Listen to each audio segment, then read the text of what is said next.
buenos días. Esta mañana vamos a ir al libro de Marcos, capítulo 13, y vamos a comenzar a leer desde el versículo 1 al 6.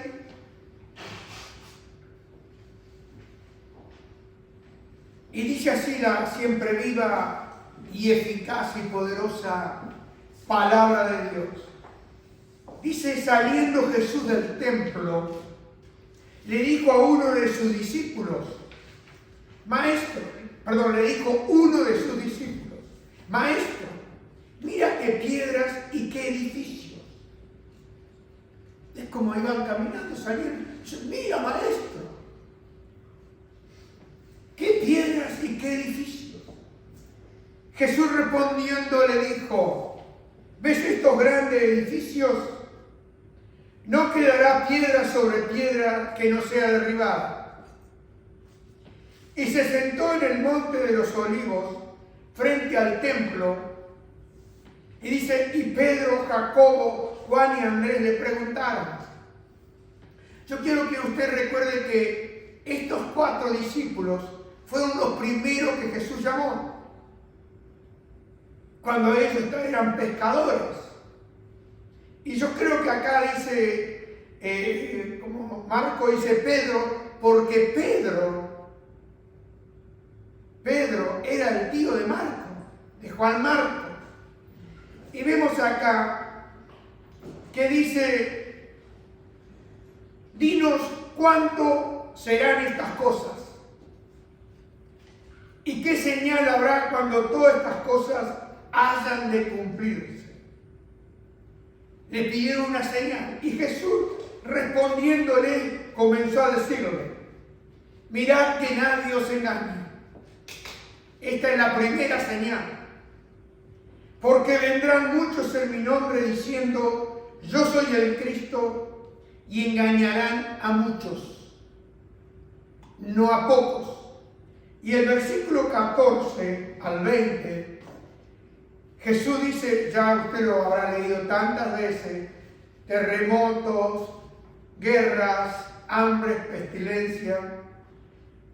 Dice, pero cuando veáis la abominación desoladora de que habló el profeta Daniel, puesta donde no debe estar, el que lee entienda, entonces los que estén en Judea huyan a los montes. El que esté en la azotea no descienda a la casa, ni entre para tomar algo de su casa, y el que esté en el campo no vuelva atrás a tomar su capa.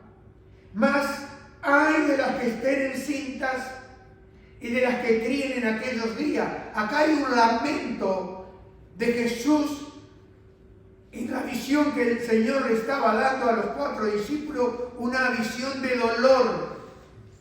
Dice, ay, dice, de las que estén encintas y de las que críen en aquellos días. Orad, pues, para que vuestra huida no sea en invierno, porque aquellos días serán de tribulación, cual nunca ha habido desde el principio de la creación que Dios creó. Hasta este tiempo ni la habrá. Y dice el versículo 20, y si el Señor no hubiese acortado aquellos días, nadie sería salvo, mas por causa de los escogidos que Él escogió, acortó aquellos días. Hasta aquí la palabra de Dios. Vamos a ir mirando esta escritura en un tiempo donde muchos creen que la iglesia va a pasar por la gran tribulación.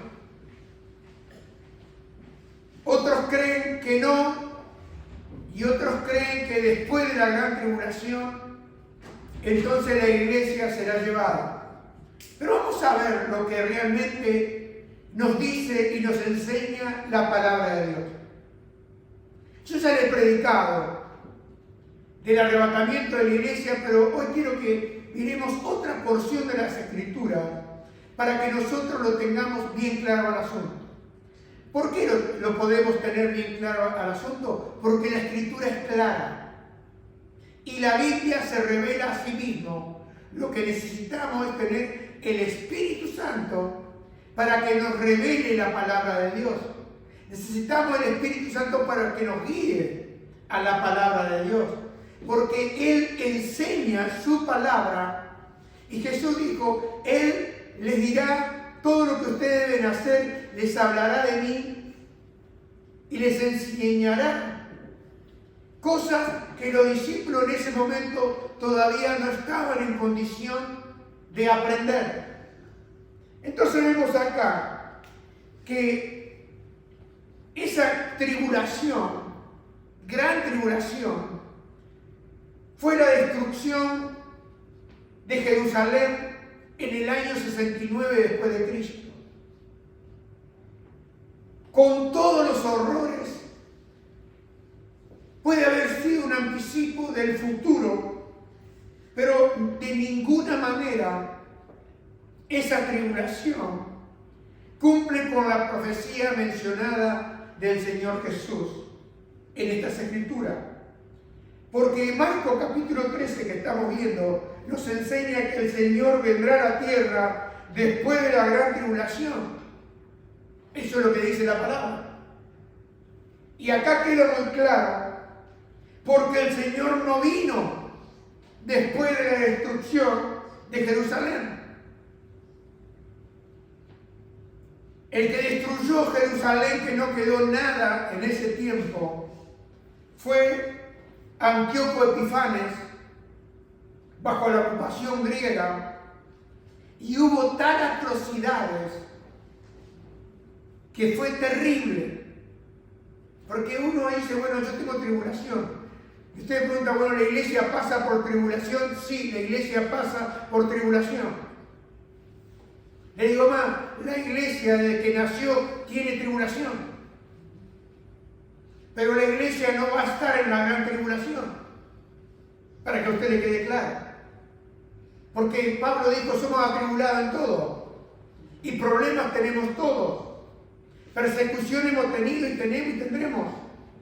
Pero una cosa es la tribulación o ando atribulado con la gran tribulación. Porque Jesús dice, cosa que nunca sucedió desde la creación de Dios. Quiere decir que ese evento será un evento único. Y por una vez, no repetidas veces. Entonces vemos acá que en el 30 de agosto del año 70 de Cristo,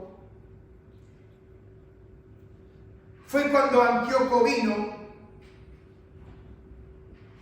y fue en el año 66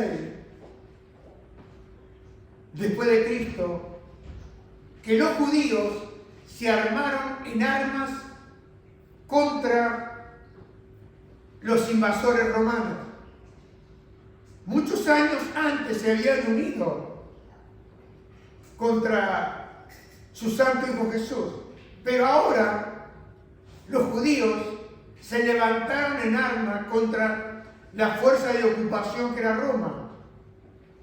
Y vino Antíoco Epifanes y destruyó todo, porque ellos se levantaron y se cumplió una parte profética de esta profecía, pero no fue la gran tribulación, a pesar de todo lo que sucedió. Se dice y cuenta la historia que dice que en ese lugar, en el templo, antes de destruirlo, Epifanes puso una cabeza de cerdo dentro del templo. Por eso Jesús dice la abominación desoladora. ¿Entiende? Es como decir, cesó todo el sacrificio que hasta el día de hoy el pueblo judío trata de reconstruir el templo. ¿Me entienden? Muchos cristianos en ese tiempo tuvieron que huir de la gran persecución que había. Pero Dios los libró a ellos. ¿Entienden? La iglesia salió de Jerusalén y la iglesia comenzó en Antioquía. La iglesia siguió en Antioquía y por primera vez le llamaron cristianos ahí. Porque antes era una secta del Nazareno. no reconocido como cristiano. Pero vemos acá que la frase tribulación, la cual nunca ha habido, nos muestra que no puede haber dos periodos de tribulación en la historia. Además, en ese tiempo de prueba para la nación judía, va a ocurrir durante el gobierno del anticristo,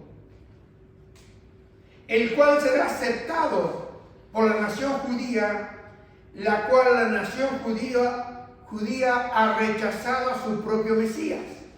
¿Estamos de acuerdo o no? Bueno, miren lo que dice el apóstol Juan en su evangelio, lo que Jesús le dijo a los judíos, en capítulo 5, 42 al 44, Jesús le dijo, mas yo os conozco que no tenéis amor de Dios en vosotros. Yo he venido en nombre de mi Padre, y dígalo conmigo, y no me recibís. Si otro viniera en su propio nombre, a ese recibiréis. ¿Y quién es ese propio nombre? El anticristo. ¿Cómo podéis vosotros creer, pues recibís gloria los unos de los otros y no buscáis la gloria que viene de Dios, del Dios único? Durante ese periodo del anticristo se establecerá la forma más terrible conocida de idolatría, la cual el Señor llama la abominación desoladora. Esto será el punto culminante de la confrontación del hombre hacia Dios y con Dios. Mire, no ha habido ni habrá nada parecido que iguale a las aflicciones y las tribulaciones de ese día, de ese tiempo. No hay nada parecido. No tenemos ninguna idea, porque Jesús dijo que va a ser algo que no fue conocido. Y mire que han pasado cosas en la creación de Dios. La cantidad de cosas que pasaron. Pero dice que este va a ser un acto, un evento, un momento, un tiempo donde nunca fue hecho en el pasado. Mire, será tan grande la tribulación que Jesús dice que si Él no acortase esos días, nadie sobrevivirá. El versículo 20. Dice, por amor a los escogidos, el Señor acortará esos días de aquella gran tribulación. Dice los escogidos. Bueno, ¿quiénes son los escogidos? ¿La iglesia? No, los escogidos son aquellos, porque Dios siempre ha tenido un remanente en su pueblo. ¿Entienden? ¿Se acuerda cuando Elías oró? Dijo, yo solo he quedado. Y Dios le dice, pero yo me he guardado 7,000 que no han doblado las rodillas delante de Baal, figura del diablo. Quiere decir que los escogidos de Dios, aquellos judíos que estén ahí, dice que va a ser tan grande la persecución que habrá, que por causa de esos escogidos de Dios, va a cortar esos días, porque si no nadie podría sobrevivir. Mire la magnitud. Bueno, yo creo que no podemos imaginar esa magnitud. Pero, después de aquellos días de la gran tribulación, toda autoridad entre los hombres va a ser derrocada. Va a ser derrocada del orden que Dios había establecido para el gobierno del mundo. A pesar, hermanos y amigos, de esa arrogancia y de la captancia que hoy mismo vemos, y de la inteligencia artificial, porque parece hoy que la inteligencia artificial nos va a ayudar en todas las cosas, y yo le digo, las cosas están sucediendo porque Dios las está permitiendo. Porque leímos y escuchamos anteriormente, soberano Dios nuestro. No hay nada que suceda sin que Dios lo permita. Eso tómenselo para usted.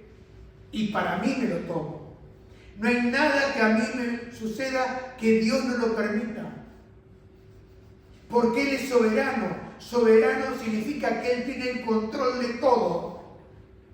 No de algunas cosas, sino de todas y cada una. Y vemos acá que todo va a terminar con la gran tribulación y el rechazo total de la verdad que está en Jesucristo. Todo eso va a culminar ahí en esa gran tribulación. El rechazo que ha habido y hay hasta este tiempo y el que vendrá, del desprecio de la palabra de Dios, del desprecio de los mandamientos y del desprecio de la persona de Jesús. Ha sido despreciado. Y sabe, hermano, ese espíritu de rebelión contra Dios y muy extendido en este tiempo y en estos días, caerá. Ahora, la pregunta es, ¿cuál es el propósito de la gran tribulación? Porque Dios no hace nada sin un propósito. Entonces ese propósito lo vemos ahí en el libro de Daniel, capítulo 9, versículos 20 al 27. Y yo quiero que usted preste mucha atención a estas palabras, a esta escritura, porque aquellos estudiosos del libro de Apocalipsis lo unen al libro de Daniel y dicen que hay que estudiarlo en conjunto. Pero yo le agregaría, tenemos que estudiarlo en conjunto, pero también tenemos que leerlo a través de los evangelios y también tenemos que estudiarlo a través de las cartas de Pablo. ¿Me entiende? Porque si no nos quedamos con el libro de Daniel, el libro de Apocalipsis, pero no entendemos porque Pablo fue un hombre que trajo claridad a muchas enseñanzas y doctrinas. Por eso se llama la doctrina de los apóstoles. ¿Entienden? Entonces tenemos que entender esto. Entonces la revelación la encontramos en todo el libro, porque Jesús dijo que en el libro estaba escrito de Él. Todo en el libro. No ciertos versículos, no ciertos libros, todo el libro. ¿Estamos de acuerdo? Amén. Bueno, comencemos a leer. Y voy a leer en la Nueva Traducción Viviente. Está hablando acá el profeta Daniel, que estaba ahí al lado del río. Dice, y yo seguí orando, estaba orando y confesando mi pecado y el pecado de mi pueblo. Algo que yo quiero que usted diga, le voy a traer acá una pequeña cosita. Yo no puedo orar por los pecados del pueblo sin orar primero por los pecados míos. ¿Entienden? Porque acá Daniel lo deja claro. Yo estaba orando por mi pecado y el pecado de mi pueblo. Yo puedo orar por sanidad si estoy libre y estoy en comunión con Dios. ¿Me explico? Entonces es algo importante para que usted sepa que no se puede vivir de cualquier manera y después orar para que Dios le conteste. A veces decimos, ¿por qué Dios no me contesta? No le contesta porque hay algo que está mal. Sigamos. Rogándole al Señor mi Dios, escuche, por Jerusalén y su monte santo. El profeta Daniel estaba orando por Jerusalén y el monte santo, el lugar donde va a ser la gran tribulación. Tome nota de esto. Dice, mientras oraba, Gabriel, a quien había visto en la visión anterior, se me acercó con rapidez a la hora del sacrificio de la tarde, las 3 de la tarde.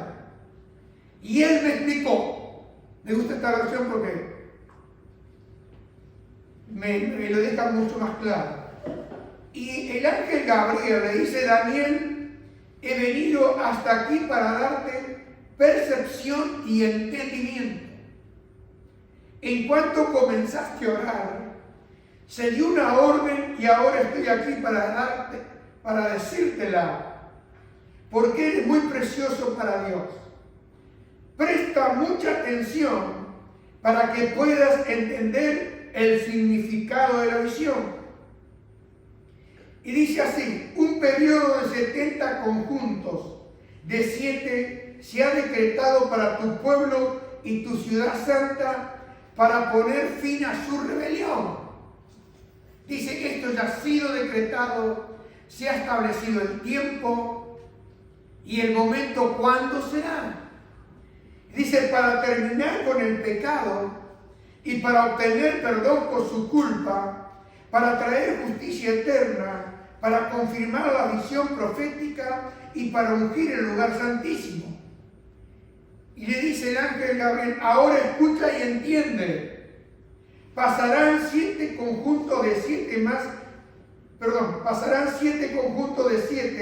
más 62 conjuntos de 7 desde el momento que se dé la orden de reconstruir a Jerusalén hasta que venga un gobernante ungido con mayúscula, Jesús, el Mesías. Jerusalén será reconstruida con calles fuertes, defensa a pesar de los tiempos peligrosos. Quiero hacer una salvedad acá. Usted sabe que se reconstruyó todo la ciudad de Jerusalén después que había sido todo destruido y se preparó la plaza, se preparó todo para la venida del Mesías, porque está hablando del ungido. Ungido significa Mesías. Jerusalén será reconstruida, sus calles fuertes, a pesar de los tiempos peligrosos. Versículo 26. Después de ese periodo de 62 conjuntos de 7, matarán al ungido. ¿Quién es el ungido? Jesús, con mayúscula, ¿no? Sin que parezca haber logrado nada. ¿No le parece a usted? Lo mataron a Jesús como que había fracasado todo. Tal es decir que la noche que Jesús fue entregado, quedó solo. Si usted lo mira del lado nuestro, un fracaso. Aquel que toda la multitud lo seguía, llegó el momento que quedó solo y lo dice sin que parezca haber logrado nada. Y dice, y surgirá un gobernante cuyos ejércitos destruirán la ciudad y el templo. El fin llegará con una inundación, guerra y miseria que acarree, está decretada desde ese momento hasta el fin. Y escuche y preste mucha atención. El gobernante, estamos hablando del anticristo, firmará un tratado con el pueblo por un periodo de un conjunto de 7. Pero al cumplirse la mitad de ese tiempo, pondrá fin a los sacrificios y a las ofrendas. Le digo algo, hoy están trabajando para la reconstrucción del templo. Ya se están haciendo la vestimenta, ya se han hecho el aceite de la unción, han hecho todo. No sé si usted ha estudiado, lo ha leído, pero todo está preparado para la reconstrucción del templo. Lo que sucede que el templo justo era construido y fue construido ahí en el domo de la roca, donde está y se reúnen los musulmanes, ahí en Jerusalén. ¿Te acuerdas cuando fuimos? Que hay que pedir permiso para poder entrar. Entonces ahí está la roca, le llaman el domo de la roca, y dice que ese templo tiene que ser construido. Muchos creen, porque hay, por ejemplo, muchos musulmanes que hoy vemos, por ejemplo, con la guerrilla que están peleando, pero ellos reconocen que el templo tiene que estar ahí, la otra parte moderada. Y quizás porque hoy se habla mucho de la geopolítica, la geografía política. Entonces llegará un momento quizás que los mismos musulmanes llevarán ellos, si no es que sucede una guerra, los mismos musulmanes dejarán el lugar, reconstruirán en otro lado para que Israel pueda construir nuevamente el templo en ese lugar. Esto entre comillas. Pero que va a ser reconstruido, va a ser reconstruido. ¿Entienden? El templo. Ahora, muchos toman el tema del templo Sigamos para adelante. Dice, y a la mitad de ese tiempo pondrá fin a los sacrificios y las ofrendas. Porque para que haya sacrificio y ofrenda necesitamos tener un templo. Un templo como el que estaba. Y le digo más, se ha recaudado y siguen recaudando millones y millones para hacer ese templo. ¿Lo sabía usted? Bueno, si no lo sabía, lo sabía ahora. Como punto culminante de todos sus terribles actos, colocará un objeto sacrílego que causa profanación hasta que el destino decretado para este profanador finalmente caiga sobre él. Aquí vemos que ya le dije que había hecho Epifania, había puesto una cabeza de cerdo, pero dice que el profanador va a poner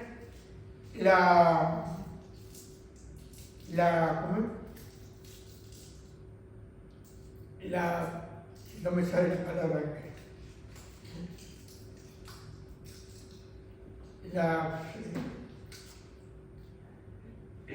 la abominación desoladora, algo abominable. Y acá vemos que cuando está hablando Daniel, está hablando a la nación de Israel. Y es el tiempo cuando Dios va a tratar específicamente con Israel. Mire, en esta profecía de Daniel no se nombra la iglesia. En ningún lado. La semana 70 de Daniel es un periodo de 7 años y al final de ese periodo Jesucristo va a regresar a la tierra para reinar, por un periodo de 1000 años, lo cual llamamos el milenio. Ahora, lo que el Señor llama la abominación desoladora y la gran tribulación, estaba hablando ¿con quién? Estaba hablando con discípulos judíos. Porque hasta ese momento no se había hablado nada en la iglesia. ¿Sabía usted? Pero para que lo sepa. Pedro, Juan, Santiago y Andrés, ¿qué? Judíos. Y la iglesia comenzó con ellos, con los judíos. Y ahora vamos a ver lo que Pablo aclara.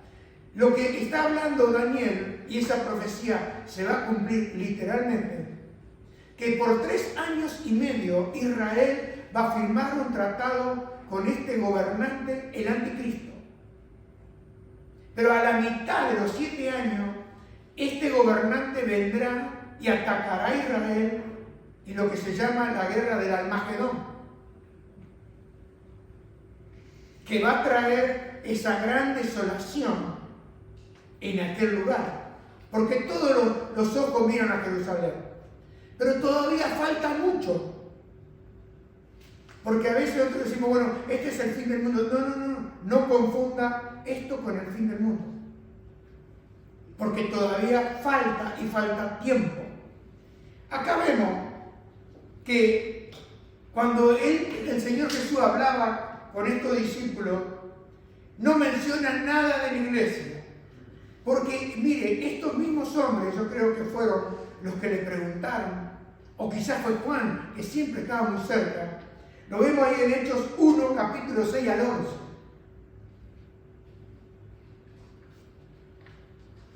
Otra vez vuelve la pregunta porque ellos habían quedado pensando. ¿Vieron cuando alguien le dice algo a usted? Queda ese pensamiento, bueno, cuando tenga oportunidad y se dé, voy a preguntar cuándo va a ser ese tiempo.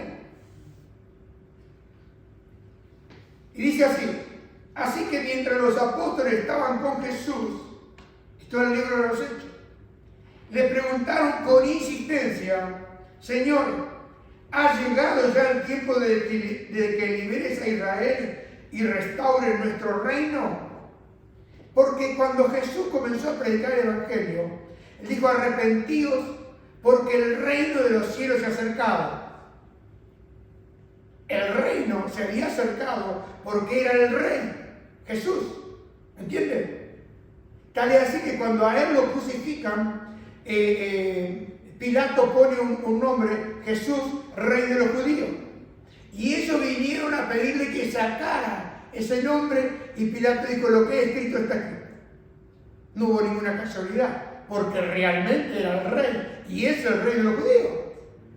¿Me explico? Sigamos más adelante. Y él le contestó a esa pregunta y dice, ¿cuándo vas a restaurar el reino? Porque ellos como judíos esperaban la restauración del reino, como el reino que había tenido David. Porque Jesús es el heredero del rey David. Es como decir, el hijo de David, dice la Escritura. ¿Me entienden? Entonces ellos preguntaban, ¿cuándo va a venir el reino nuevamente? Y Jesús les contestó, solo el Padre tiene la autoridad para fijar esa fecha y tiempo, y a ustedes no les corresponde saberlo. Quiere decir que no era el momento para que ellos lo supieran. Pero miren lo que le dijo Jesús a ellos, a esa pregunta, que cuando nosotros leemos la Biblia pasamos por alto todo esto, ¿o no? No estamos pensando en aquello que Jesús había dicho del templo, de aquello que él había dicho cómo sería. Y mire, yo desde que tengo uso de razón y soy cristiano, casi siempre cuando viene terremoto, cuando viene esto, cuando viene guerra, cuando viene peste, ¿qué decimos nosotros? Bueno, estas son señales. Pero tome apunte que esas señales no son para nosotros. ¿Para quién son esas señales? A ver si me van entendiendo lo que le estoy predicando. Para los judíos, para la nación judía, a Israel. Y dice, pero recibirán poder cuando venga el Espíritu Santo, descienda sobre ustedes. Todavía él ahí acababa de resucitar, estaba con los discípulos, se le había aparecido en el aposento alto, había venido y el Espíritu Santo todavía no había venido para ellos de la manera que Jesús le dijo. Porque él dijo, yo voy a rogar al Padre que envíe al Espíritu Santo, dice, para que esté con vosotros y en vosotros. Hasta ahora, el Espíritu Santo se había movido entre ellos, pero ahora cuando Él lo enviara, estaría en ellos, con ellos. ¿Queda claro esto o no? Sigamos adelante. Dice, y serán mis testigos y hablarán a la gente acerca de mí en todas partes. En Jerusalén, por toda Judea, en Samaria y hasta los lugares más lejanos de la tierra. Después de decir esto, escuchen, Jesús fue levantado en una nube. Díganlo conmigo. Jesús fue levantado en una nube. Mientras ellos observaban, hasta que ya no pudieron verlo. Mientras se esforzaban por verlo ascender al cielo, dos hombres vestidos con túnicas blancas de repente se pusieron en medio de ellos. Versículo 11 dice, hombres de Galilea, le dijeron, ¿por qué estáis aquí parados mirando al cielo? Jesús fue tomado de entre ustedes y llevado al cielo, pero un día volverá del cielo de la misma manera en que lo vieron subir. ¿Cómo lo vieron subir ellos? En una nube. ¿Sí o no? Es un detalle importante para nosotros. En una nube. Ahora, ¿cuándo comenzó la iglesia? La iglesia comenzó en el libro de los Hechos, en el capítulo 2. Y vamos a leer. El día de Pentecostés, 50 días después de la muerte de Jesús en la cruz y de haber resucitado, Pentecostés, ahí comenzó la iglesia de Cristo. esa iglesia que Él compró por su sangre, que dice el apóstol Pedro. ¿Va quedando claro esto? Porque la iglesia es un misterio que no estaba y no está en el Antiguo Testamento. Un misterio es algo que no era conocido, algo que no había sido revelado. Pero el apóstol Pablo dice que el Espíritu Santo dice, cosas que ojo no vio ni oído yo, son aquellas cosas que Dios ha preparado para los que le aman. Y dice, pero Él no las reveló a nosotros, pero el Espíritu Santo. ¿Está quedando claro? Entonces, acá vemos dónde comienza la iglesia. El día de Pentecostés, todos los creyentes estaban reunidos en un mismo lugar.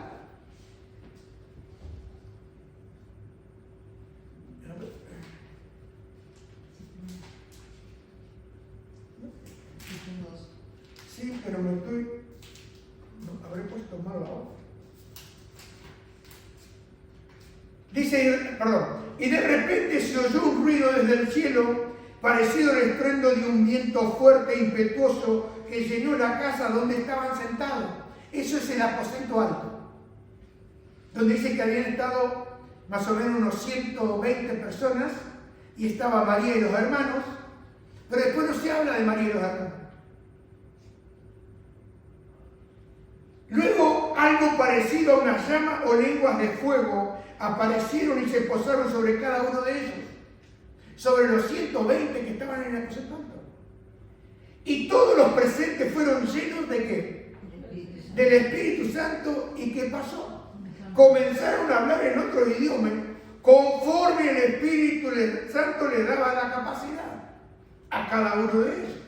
En esa ocasión había judíos devotos de todas las naciones que vivían en Jerusalén. Y cuando oyeron el fuerte ruido, todos llegaron corriendo y quedaron desconcertados al escuchar sus propios idiomas hablados por los creyentes, porque había medos y partos y de todos lugares. Dice, cuando ellos lo escucharon dar testimonio de Jesús a través del poder del Espíritu Santo, hablando en lengua, ellos quedaron asombrados que le hablaran en su propio idioma. Entonces, vemos acá que ahí fue donde comenzó la iglesia en Pentecostés, cuando vino el Espíritu Santo y los llenó a todos con su poder. Dice, como llamas de fuego, como, no con llamas, sino como. Muy bien. Ahora, Pablo nos dice, ahí en Efesios 2, 15 al 16, que la venida de Cristo logró poner fin al sistema de leyes y mandamientos y ordenanzas. Y dice que hizo la paz, escúcheme, entre judíos y gentiles al crear de los dos grupos que dicen un nuevo pueblo. Léalo bien. Un nuevo pueblo. No el pueblo de Israel, sino está hablando de un nuevo pueblo en él. ¿En quién? En Cristo. Cristo reconcilió a ambos grupos con Dios en un solo cuerpo por medio de su muerte en la cruz, y la hostilidad que había entre nosotros quedó arreglado todo el asunto. ¿Sabe, hermano? En ese momento la iglesia comenzó y judíos se entregaron, reconocieron, y gentiles reconocieron, y comenzó la iglesia de Cristo. Sigamos adelante. Y Efesios 5, 25 al 32, miren lo que dice. Para los maridos, eso significa, ame cada uno a su esposa, tal como Cristo amó a la iglesia. Él entregó su vida por ella, a fin de hacerla santa y limpia, al lavarla mediante la purificación de la palabra de Dios. Lo hizo para presentársela a sí mismo como una iglesia gloriosa, sin mancha ni arruga, ni ningún otro defecto. Será en cambio santa e intachable. De la misma manera, el marido debe amar a su esposa como ama a su propio cuerpo.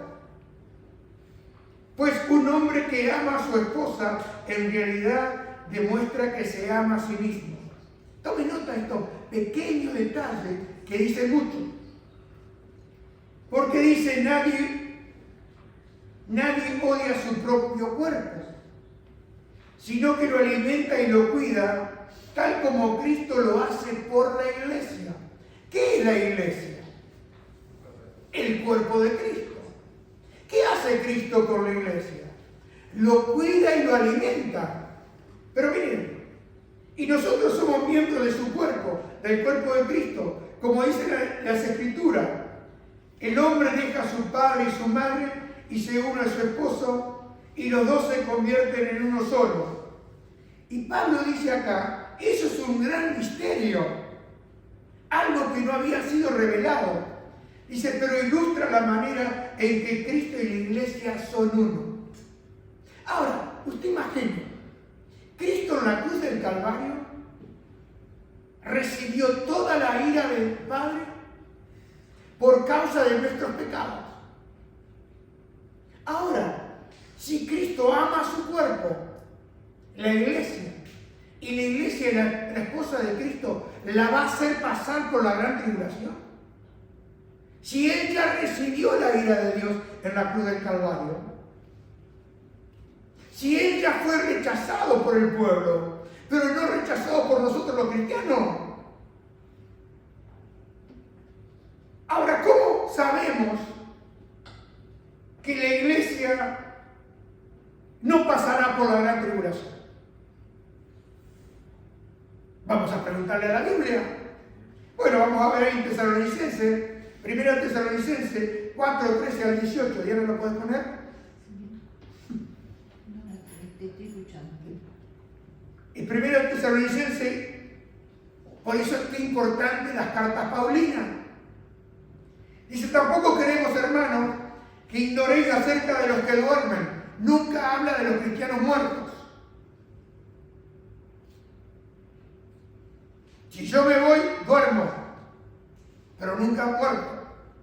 Para que no os entristezcáis como los otros que no tienen esperanza. ¿Sabe qué había pasado?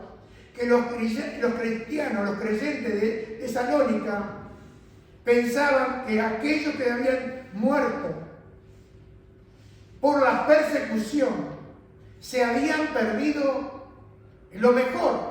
Entonces Pablo dice, porque ellos les mandaron a preguntar qué era de ellos.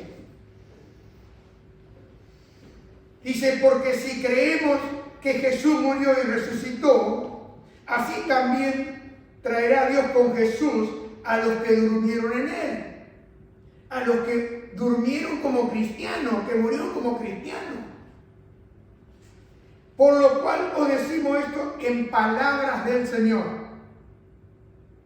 Pablo no está hablando y dando su opinión, sino que está hablando por palabras del Señor. Que nosotros, los que vivimos, que habremos quedado hasta la venida del Señor, no precederemos a los que durmieron. La esperanza de Pablo era que el arrebatamiento venía inminente. Porque él pensaba que cuando venga el arrebatamiento, Pablo estaría viviendo. Como hoy yo pienso, si Cristo viene ahora y viene por nosotros el arrebatamiento, estaremos viviendo. Y dice así, porque el Señor mismo, Jesús, con voz de mando, con voz de arcángel y con trompeta de Dios, descenderá del cielo. Descenderá del cielo. Pero escuche, preste atención. Y los muertos en Cristo resucitarán primero. Luego nosotros los que vivimos, los que hayamos quedado, seremos ¿qué? Arrebatados. Es un zarpazo, es algo sacado. Como un zarpazo que saca.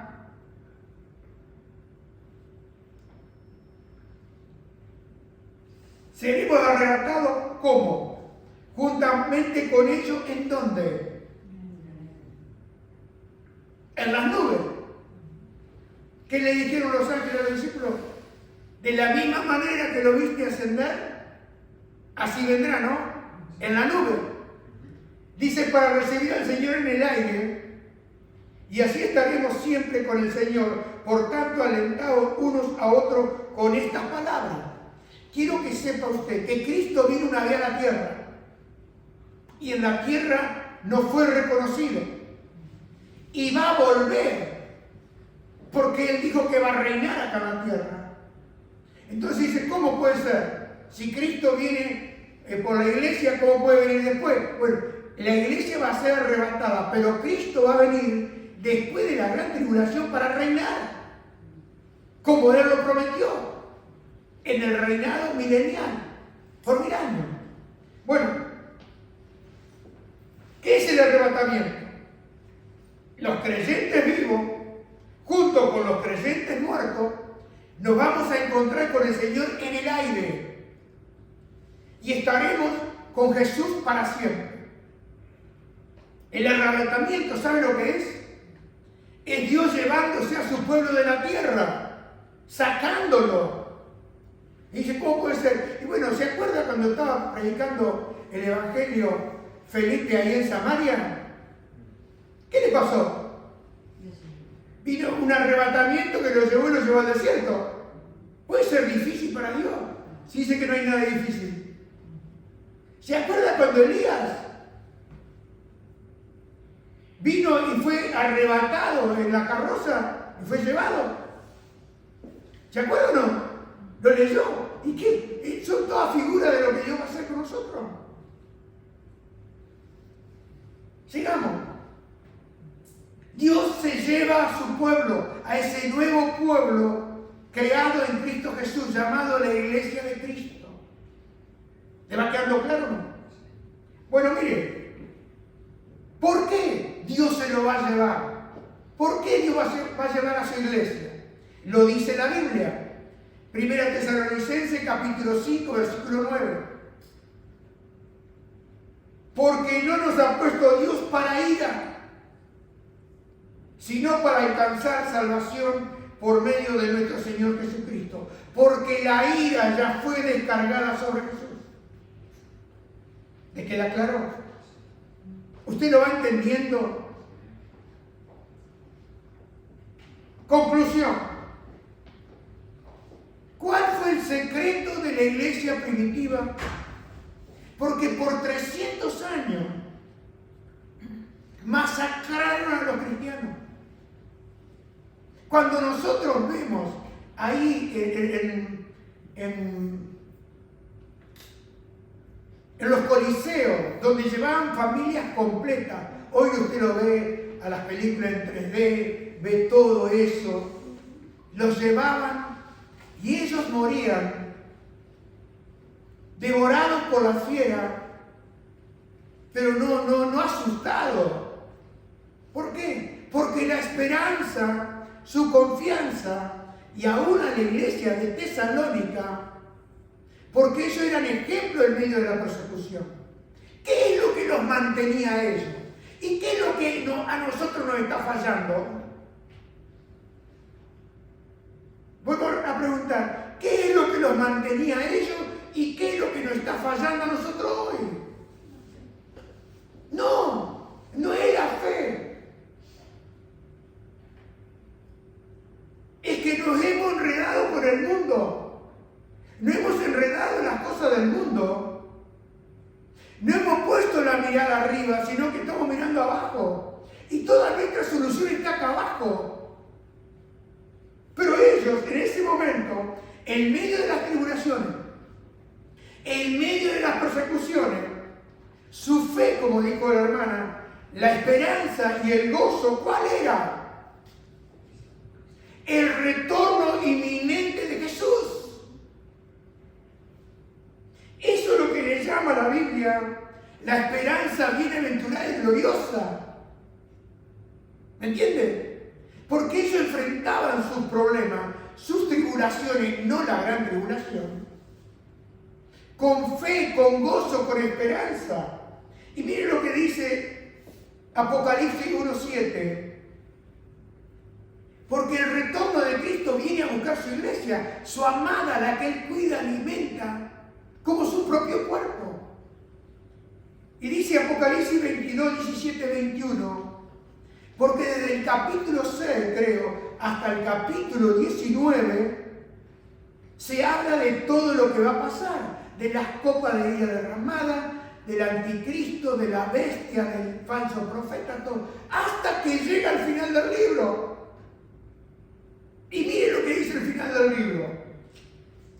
Versículo, capítulo 22, 17 al 21, en la Nueva Traducción Viviente. El Espíritu, con mayúscula, y la esposa dicen. ¿Quién es el Espíritu? El Espíritu Santo. ¿Y la esposa quién es? Dicen, ven. Que todos los que oyen esto digan, ven. Todos los que tengan sed, vengan. Todo aquel que quiera, beba gratuitamente del agua de la vida. Y dice, yo declaro solemnemente a todos los que oyen la palabra de la profecía escrita en este libro, si alguno agrega algo a lo que está escrito aquí, Dios le agregará a esa persona las plagas que se describen en este libro. Y si alguien quita cualquiera de las palabras de este libro de profecía, Dios le quitará su parte del árbol de la vida y de la ciudad santa que se describe en este libro. Y mire lo que dice el versículo 20. Aquel que es testigo fiel de todas estas cosas dice, yo vengo pronto. Amén, dice el Espíritu y la iglesia. Ven, Señor Jesús. Quiere decir, para que le quede claro, iglesia, que para la iglesia no hay ninguna señal. Cuando dice pronto, es que puede venir en cualquier momento. Y eso es lo que lo mantenía la iglesia primitiva. Eso es lo que mantenía la fe, la esperanza y el amor. Eso es lo que le permitía a la iglesia seguir luchando y seguir creyendo. No como ahora que si las cosas le van mal, se hunde. Y la mayoría de los problemas son por problemas naturales. Son por problemas económicos. Son por problemas de los parientes, de los amigos. Escúcheme, la iglesia afrontaba la muerte cada día. Mire, si usted lee en el libro de Hebreos, dice que muchos eran aserrados. El profeta Isaías en aquel tiempo fue cortado en dos, aserrado. Otros escaparon a los montes. Y dice la Biblia, porque no eran dignos, porque Dios le había preparado una ciudad, la Santa Jerusalén, la que desciende del cielo. Entonces vemos, hermanos, y termina el libro y dice que la gracia del Señor Jesús sea con el pueblo santo de Dios. Y acá vemos que la venida del Señor Jesucristo por la iglesia es presentada en el Nuevo Testamento como una esperanza inminente, como una esperanza ya a la puerta. Y la iglesia debe estar expectante, cosa que la iglesia no está expectante.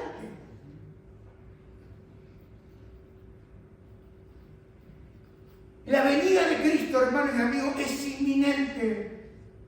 Y inminente significa que puede venir en cualquier momento. Cualquier momento.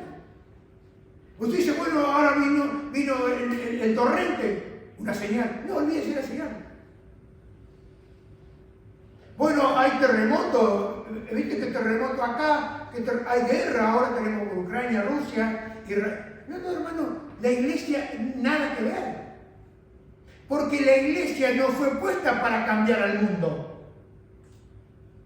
La iglesia no fue puesta para extender el reino de Cristo. Que yo lo he escuchado por muchos profetas y apóstoles, entre comillas, y predicadores, que dicen que nosotros tenemos que extender el reino de Cristo.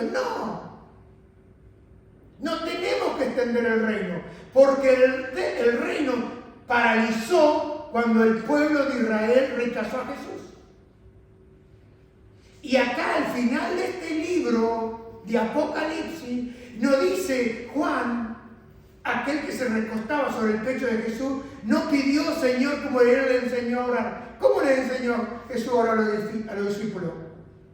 Padre nuestro que estás en los cielos, venga tu reino y hágase tu voluntad. No habla nada del reino. ¿Va quedando claro?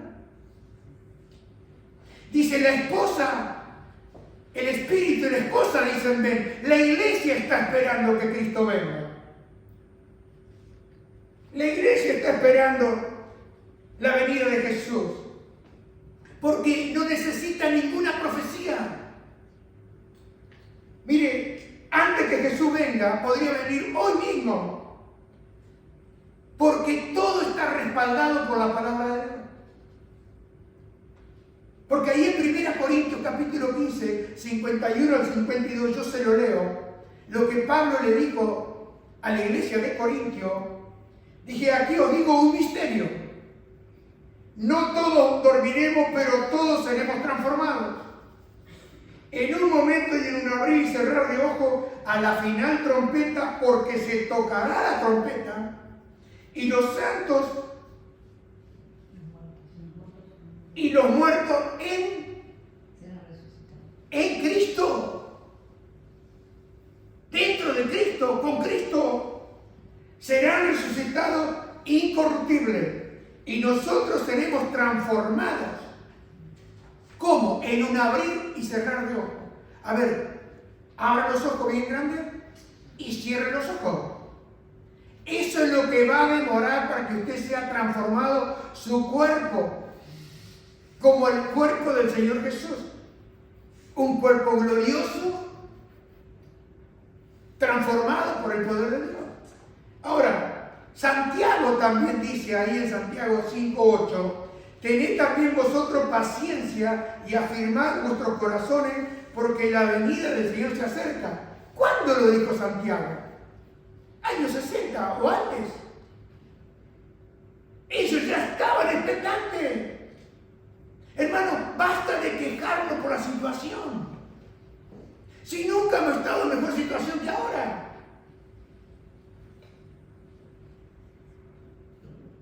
¿Me entienden? La mayoría de las oraciones, ¿cuáles son? Ayúdame a llegar a fin de mes.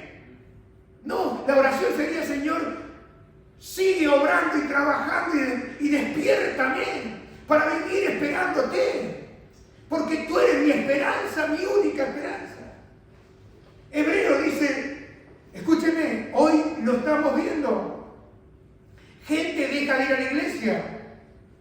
Pero hay una advertencia de parte del Señor para todos aquellos que por diferentes motivos ya hace mucho que no van a la iglesia. Porque Él viene a buscar a su iglesia,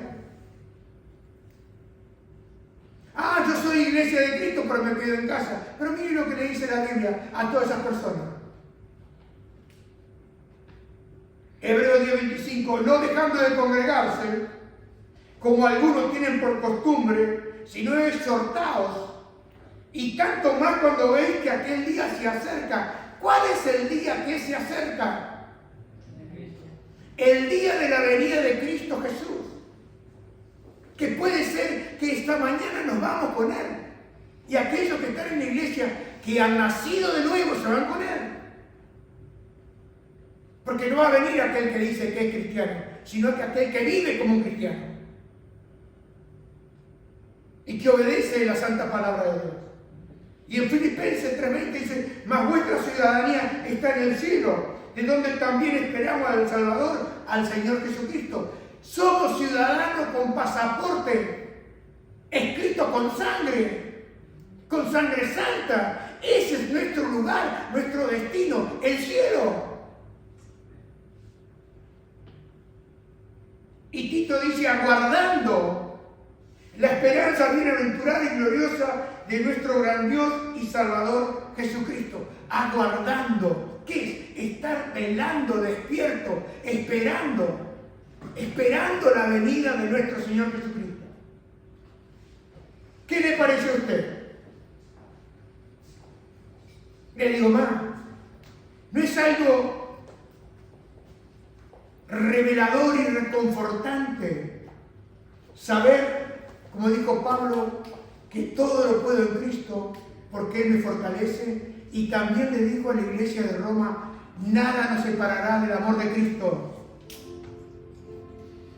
¿Por qué? Porque Él me amó. Y porque me amó me perdonó. Porque Él me buscó, si no yo no lo hubiese buscado. Y dice, ¿qué está haciendo Dios en este tiempo? ¿Quieres saber lo que está haciendo Dios en este momento, en este tiempo, el Espíritu Santo de Dios?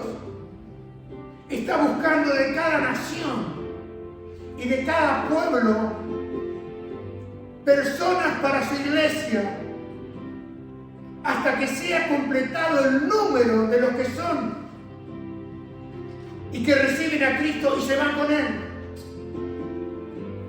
Hasta que falte uno, no vendrá.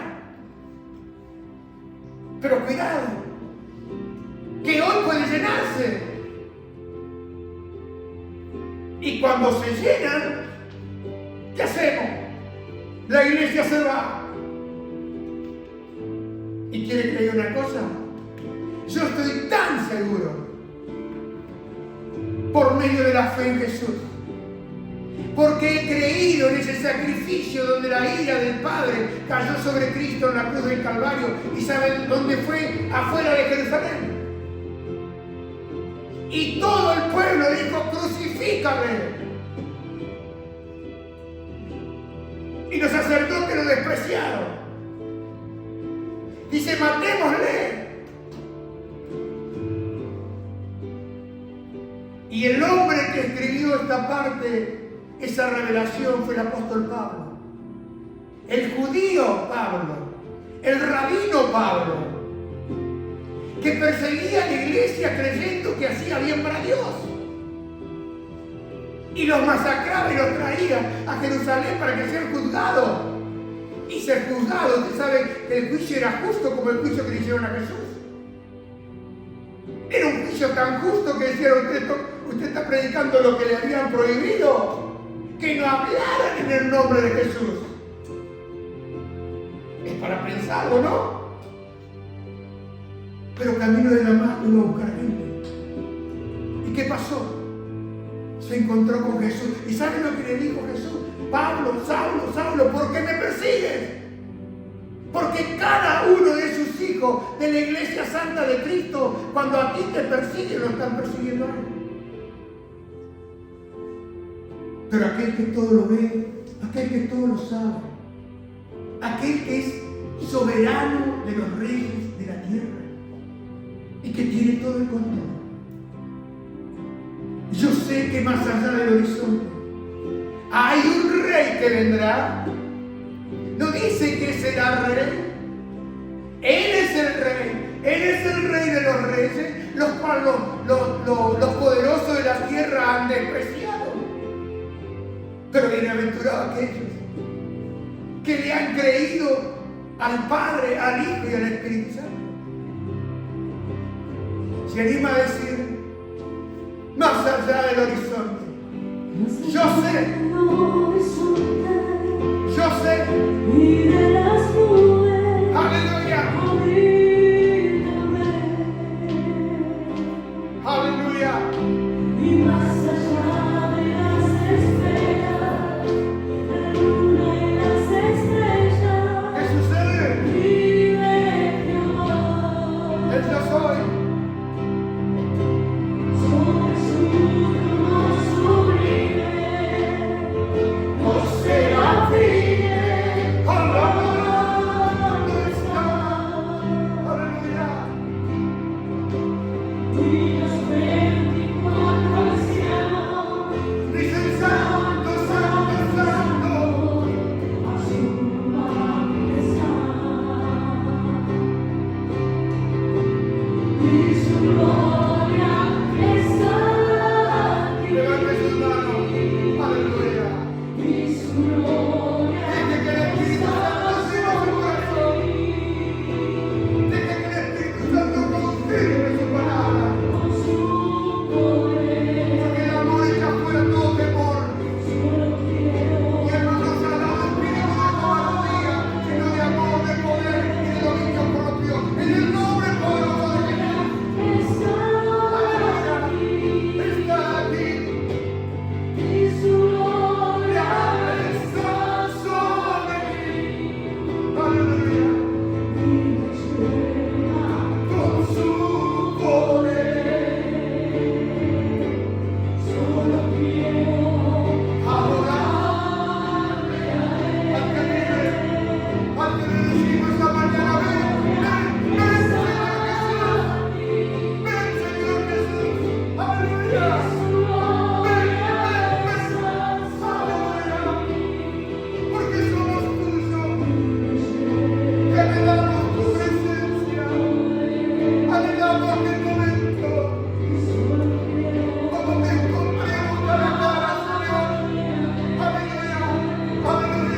Dice que vio a uno que llenaba el templo. Y es Jesús, mi amado Jesús, mi glorioso Salvador. Aleluya. Y mire lo que dice esa canción. Señor. Lo vio Isaías.